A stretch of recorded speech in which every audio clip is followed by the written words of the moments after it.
Hi friends, आइए हम जानते हैं जब हम कंज्यूमर कोर्ट में कंप्लेन फाइल करना चाहे हमें तो उससे पहले हमें क्या क्या इन्फॉर्मेशन हमारे पास होनी चाहिए और उसके स्टेप क्या क्या है। जब भी हम कंज्यूमर कोर्ट में केस फाइल करें तो पहले हमें देखना होगा कि जो इशू इन्वॉल्व है तो हमें इंफॉर्मेशन गैदर करनी होगी कि इशू इन्वॉल्व क्या है। इसके बाद कंप्लेन रेडी करनी होती है। इसके बाद जो सपोर्टिंग डॉक्यूमेंट्स वो कलेक्ट करके अरेंज करना होता है और इसके बाद आप कंप्लेन फाइल करेंगे बिफोर द अप्रोप्रिएट फॉरम। तो जो इनिशियल स्टेप है उसमें आप एक लीगल नोटिस भेजेंगे टू द सर्विस प्रोवाइडर या ट्रेडर।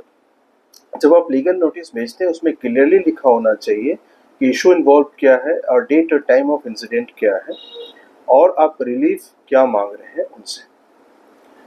अगर नोटिस भेजने के बाद रिलीफ नहीं मिलता है तो आपको कंप्लेन को ड्राफ्ट करनी होती है। तो इसके जो सेकेंड स्टेप आता है उसमें आप कंप्लेन ड्राफ्ट करेंगे। जब कंप्लेन ड्राफ्ट होते हैं इसके बाद जो सपोर्टिंग डॉक्यूमेंट्स हैं वो कलेक्ट करना होता है, अरेंज करना होता है। इसके बाद आपको अप्रोप्रिएट कंज्यूमर कोर्ट में केस फाइल करनी होती है। यानी अप्रोप्रिएट कंज्यूमर कोर्ट मीन्स या तो वो डिस्ट्रिक्ट कंज्यूमर कोर्ट होंगे या स्टेट कमीशन होंगे या नेशनल कमीशन होंगे। तो इसके अपने अपने लिमिट है। तो ये कौन से कोर्ट में केस फाइल होगा ये डिपेंड करता है कि वैल्यू ऑफ गुड्स और सर्विसेज क्या है। अगर हम डिस्ट्रिक्ट कोर्ट में कंज्यूमर कोर्ट में केस फाइल करनी है तो अप टू 1 CR तक हम उसमें केस फाइल कर सकते हैं। लेकिन अगर 1 CR से ज़्यादा और 10 करोड़ तक है तो आपको स्टेट कमीशन में केस फाइल करनी होगी और अगर 10 करोड़ से ज़्यादा है तो वो नेशनल कमीशन में केस फाइल होंगे। तो ये आपको डिसाइड करनी होती, देखनी होती कि वैल्यू ऑफ गुड्स या सर्विसेज जो इन्वॉल्व है उसका वैल्यू क्या है।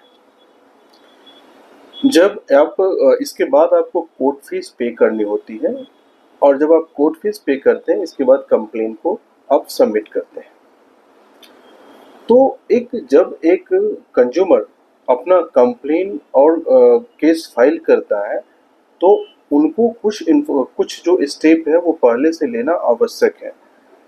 अगर हम की इशू को डिफाइन नहीं करते हैं या हमारा एग्जैक्टली प्रॉब्लम क्या है और अगर हम बिना लीगल नोटिस का डायरेक्टली हम अगर कंप्लेन फाइल करते हैं तो वो सही तरीका नहीं होगा। इसीलिए हो सकता है कि जब आप लीगल नोटिस भेजते हैं तो उसके आधार पर भी जो प्रॉब्लम है वो सेटल हो सकता है और अगर दोनों पार्टी चाहे तो जो रेस्पोंडेंट है और वो सेटल कर सकता है अगर इशू दोनों के लिए कंफर्टेबल है, रिजॉल्व हो जाती है। लेकिन अगर लीगल नोटिस रिजॉल्व नहीं होती है तो आपको कंप्लेंट फाइल